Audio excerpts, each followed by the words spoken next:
Indianapolis was locked in the grip of winter. The temperature had plunged to a frigid 19 degrees, with wind slicing through the stillness like a blade. Patches of snow clung to sidewalks and front lawns, crusted over from days of freeze and thaw. Passing clouds drifted across the sky, casting soft shadows over sleeping homes. The north side of the city was quiet. At least, it was supposed to be. The streets in this part of town are a blend of working-class residences, older homes with deep porches, and small businesses tucked between blocks. It's not the most dangerous neighborhood, but when something goes wrong, it echoes. And on this bitter night, the silence was broken. 911, what's your emergency? Multiple 911 calls came in just after 1 a.m. The voices on the line were panicked. Gunshots, several of them, had rung out near the corner of 49th and Primrose. No one could say exactly what had happened. Some thought it was fireworks. Others were sure they'd heard someone screaming. Officers rushed to the scene. Their headlights cut through the dark, bouncing off patches of old snow as they turned onto Primrose. That's when they saw it. A car sat stopped in the middle of the street. It wasn't wrecked or abandoned, but something was clearly wrong. Just beside it, lying in the road, was a young man. He was barely clinging to life. Multiple gunshot wounds. Blood staining the pavement beneath him. Officers moved quickly, radioing for medics and securing the scene. He was rushed to the hospital in critical condition. But he wouldn't make it. At this moment, no one knew his name. Not yet. But the truth would soon unravel, and what it revealed was far more twisted than anyone imagined. This is the story of a young father. It is a story of deception, betrayal, and a calculated ambush hidden behind the glow of an Instagram screen.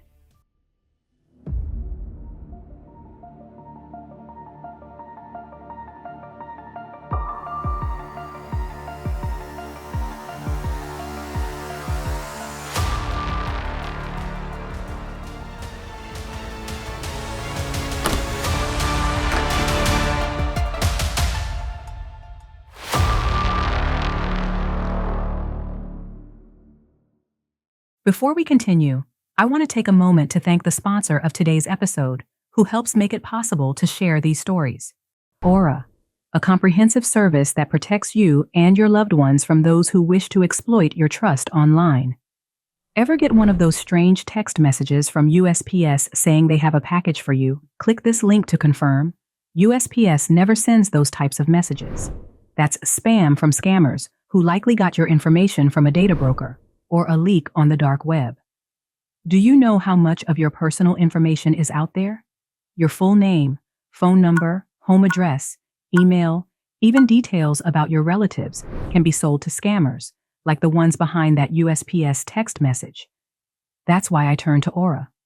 Aura not only monitors your information on the dark web, but it also automatically sends opt-out requests to data brokers on your behalf. It has helped me remove my information from over 18 data brokers, and even alerted me that one of my email addresses was found on the dark web. With Aura, I also enjoy features like antivirus, VPN, password management, and identity theft insurance, all in one affordable package. If you sign up through my link right now at aura.com/sleuthylucy, Aura will give you a 2-week free trial. For a more direct route, click the link in the description below.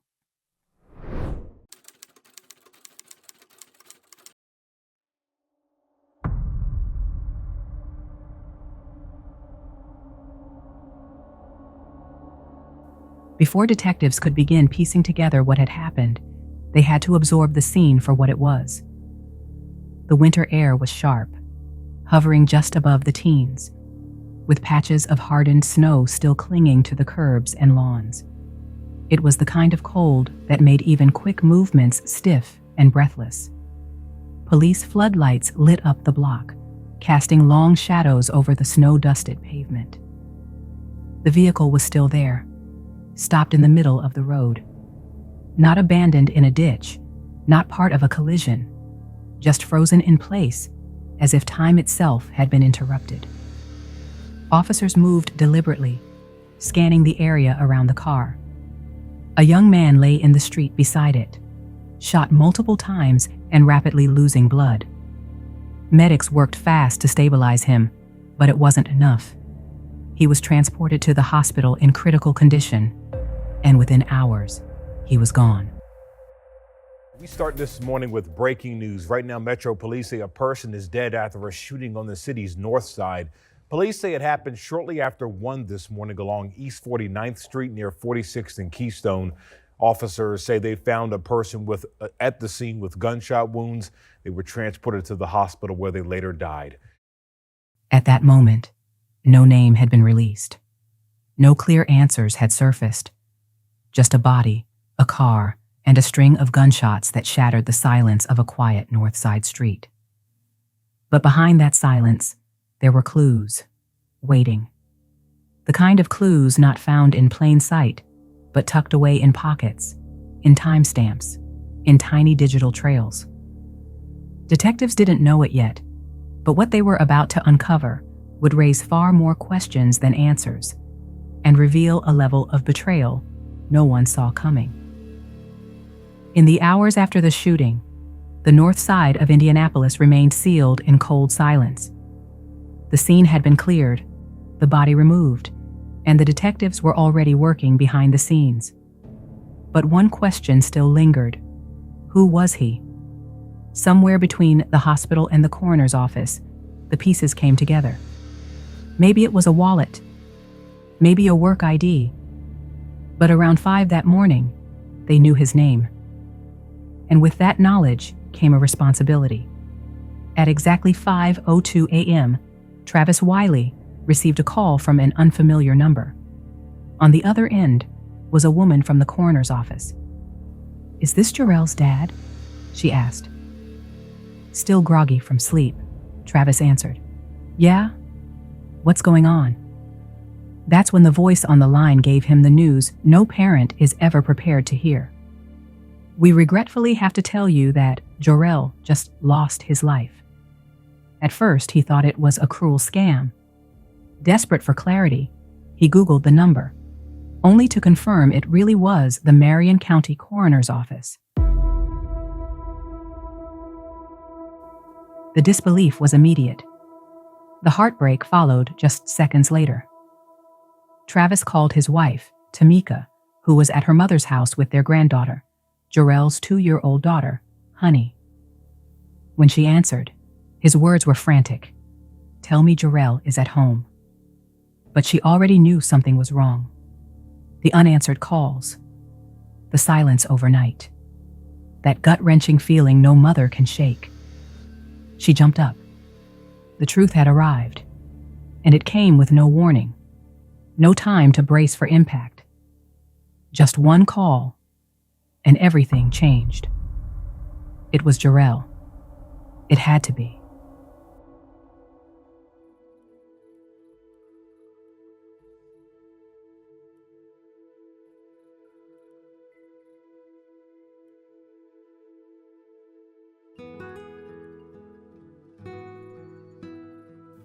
Jarrell Lamont Pryor was born on December 20th, 1998.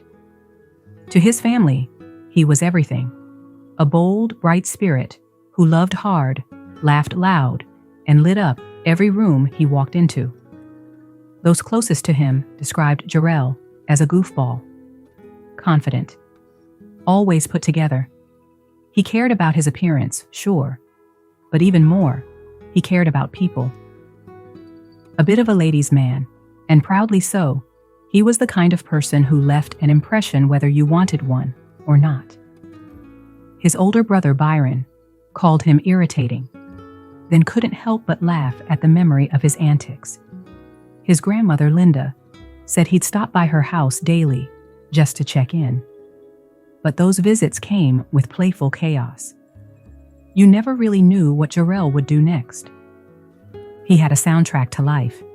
NBA YoungBoy blasting from his phone, Call of Duty echoing through the house, and laughter, always laughter, following wherever he went.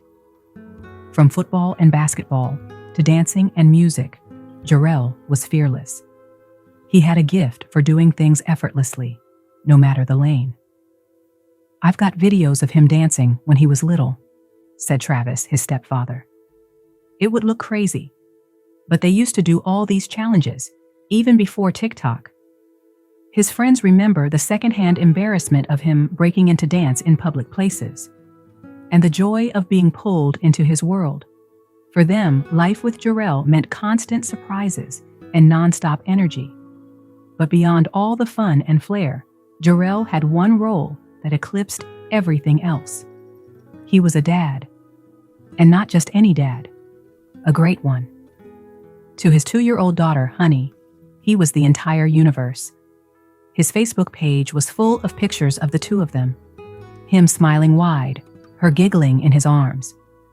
They played hide and seek constantly, and her sing-song voice, "Daddy, where are you?" became the soundtrack of their home. "Here I am, I'm right here," he'd call out, scooping her into his arms. Jarrell wasn't what some might call a street dude. He was a 26-year-old young man navigating life, fatherhood, and the dating scene, just like so many others today. He held down a solid job, provided for his daughter, and was working to build something better for both of them. Like many people his age, Jarrell was trying to find his way, not just in life, but eventually in love. And in today's world, love doesn't always begin with long conversations or mutual friends. These days, people find connection the way they find most things, on their phones. Sometimes it begins with a swipe, a message, a spark between two people who might have never met in real life. For single parents especially, the dating world often lives inside an app, and Jarrell wasn't shy about putting himself out there. And by late January, he had a new romantic interest, someone he'd been messaging, someone he'd made plans to see. That night, January 24th, he was heading out for what he hoped might be something meaningful. His daughter was safe with family. His life was full of possibility, and on the surface, everything seemed to be falling into place. But in the early morning hours of January 25th, it all came to an abrupt end. A night that began with lighthearted expectation ended in tragedy. By 5:02 a.m., the name had been spoken. Jarrell Pryor. A woman from the Marion County Coroner's Office made the call to his stepfather, Travis Wiley. And with just 4 words, "Is this Jarrell's dad?" everything shattered. The disbelief, the frantic confirmation, the call to Tamika, the heartbreak in her voice as she screamed for her son. It was all too real. Now, the family was left with an unbearable truth. Jarrell was gone, and no one had answers. He wasn't in a dangerous lifestyle. He wasn't living recklessly. So how did something like this happen? Why would someone target him? Was this random or personal? The questions burned, and the only place to turn was the investigation.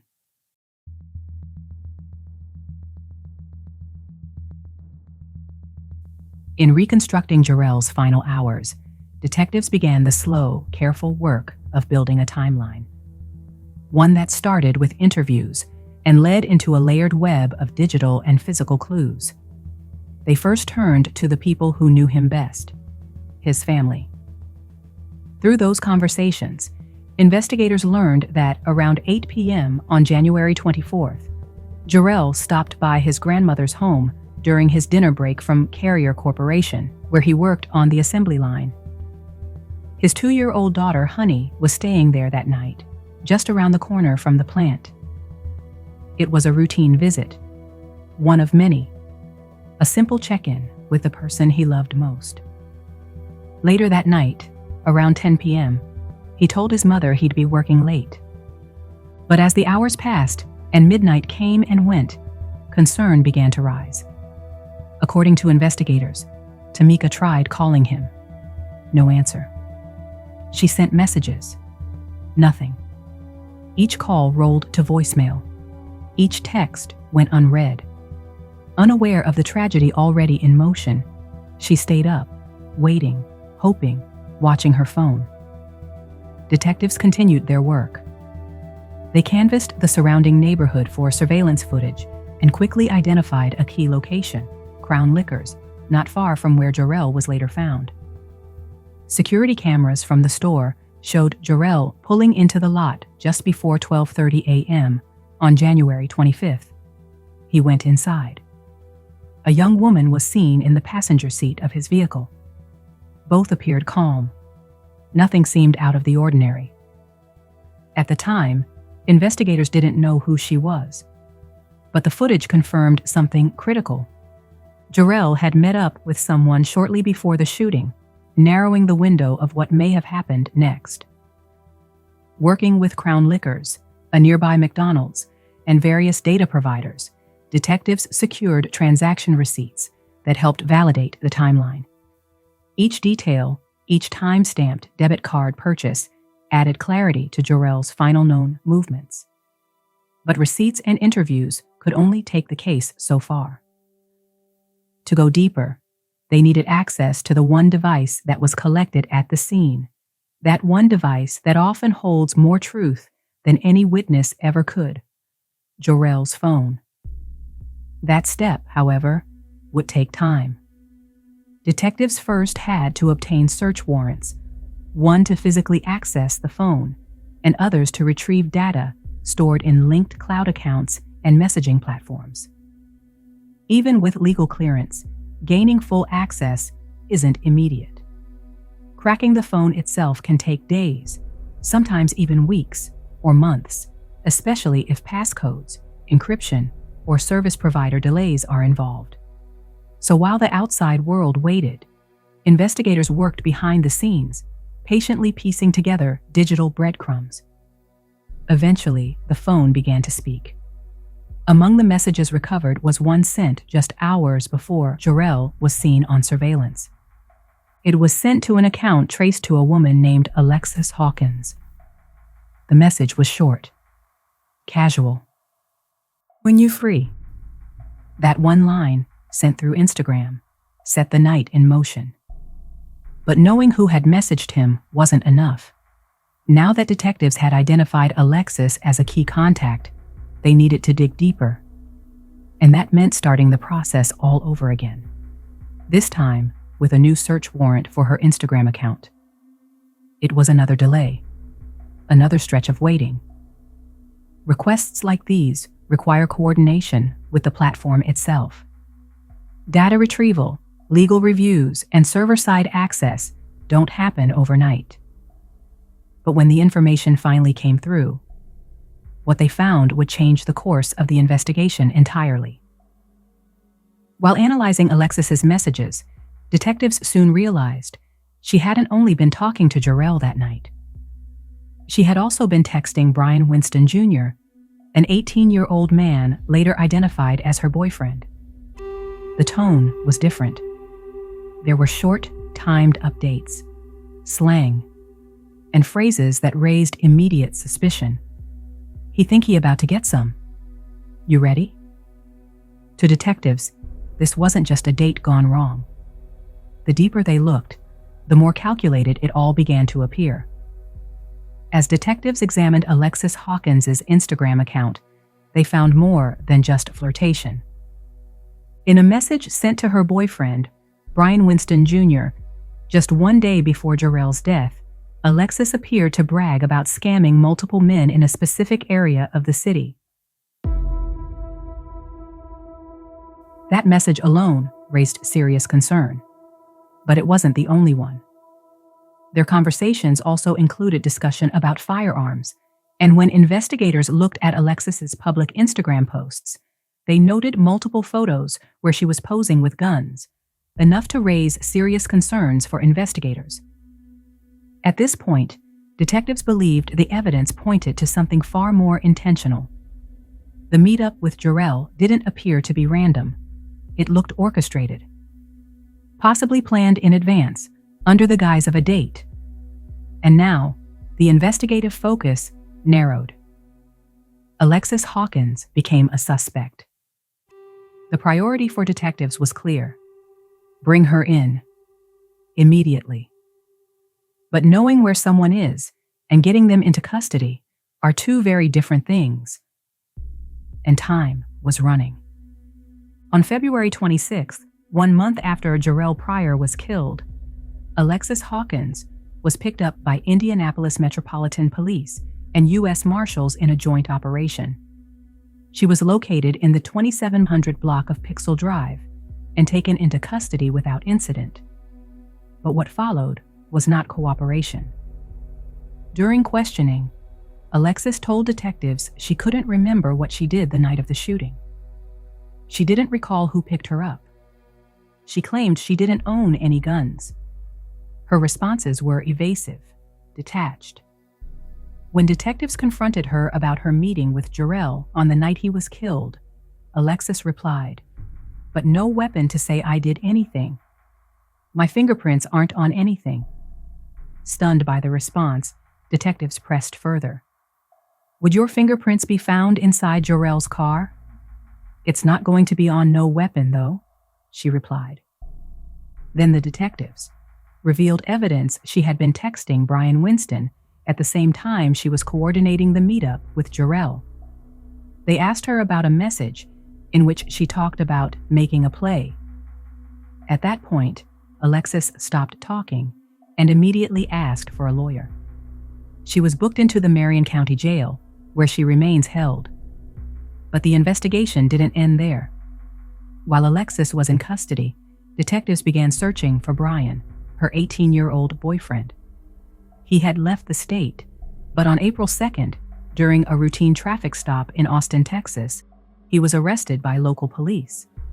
He was then extradited back to Indianapolis, where he now faces charges of murder, conspiracy to commit robbery, and attempted robbery. With both suspects in custody, investigators secured new search warrants, this time for Alexis's phone. What they found told its own story. Her search history, logged just hours after Jarrell's death, included phrases like news today near me, and shooting's Keystone. Keystone is the area where the shooting took place. Around the same time, Alexis had been messaging multiple people, asking them to pick her up near the area where Jarrell had just been shot. But one of the most damning discoveries came from messages exchanged just the day before the shooting. In a conversation, Alexis wrote, "Been trying to find some licks if you need me to rob anybody down here." To detectives, it read like a clear indication of intent, a mindset of targeting, scheming, and opportunity seeking. And after the shooting, that same mindset seemed to carry over into cleanup mode. At around 5:20 a.m., Alexis messaged a man, likely Brian, saying she was back home. He responded with, "Don't say too much." Delete these messages too, by the way. The implication was chilling. Alexis wasn't just in the wrong place at the wrong time. She was part of a pattern of luring, coordinating, and then trying to disappear into the quiet of a digital wipe. To detectives, it was clear. She was trying to distance herself from the scene, both physically and digitally.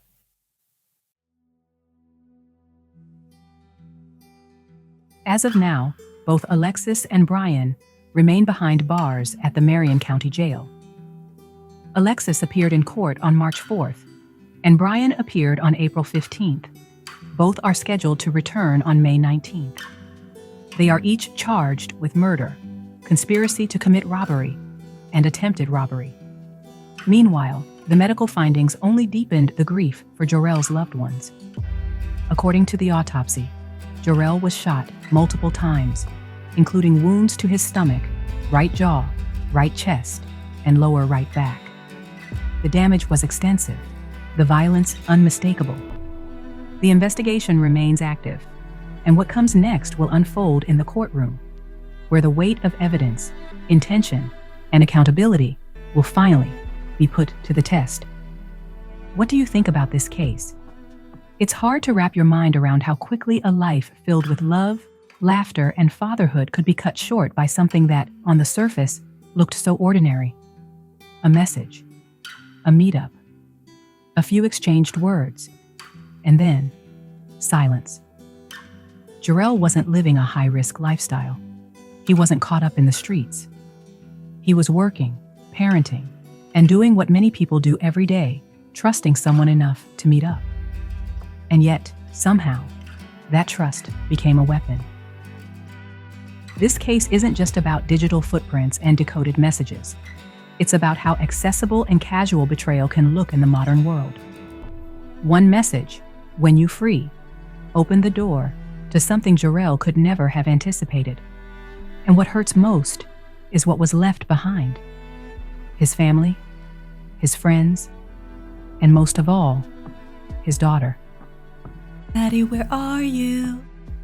That sweet sing-song call little Honey Pryor used to make as she searched for her father, peeking around corners, waiting for him to jump out and scoop her up with a laugh, will now go unanswered for the rest of her life. "She did it the other day, and my heart just broke," said Tamika, Jarrell's mother. That memory now echoes in a home where he'll never return. As we follow this case through the courts, it leaves us with deeper questions about trust, digital connection, and intent. What are your thoughts on dating apps? Are they helping people find real connection, or making it easier for predators to take advantage? Should Alexis be held equally responsible if she didn't pull the trigger? If one of them takes a deal first, do you think that should change the outcome for the other? Let's continue the conversation down in the comments section below. As always, I'll meet you there. In these stories, there are no perfect victims, just imperfect individuals navigating different roles in life. Jarrell was more than a mark for someone to take advantage of, more than a target in someone else's scheme. He was a loving son, grandson, brother, and friend, but above all, he was a devoted father. He will forever remain in the hearts of those who cherished and loved him, not because he was perfect, but because he was perfectly wonderful in their eyes. This is why I extend my gratitude to the victims for being beacons of love and light, despite any flaws that may emerge from their stories. So thank you, Jarrell, for being an example of love and light. May you rest in eternal peace.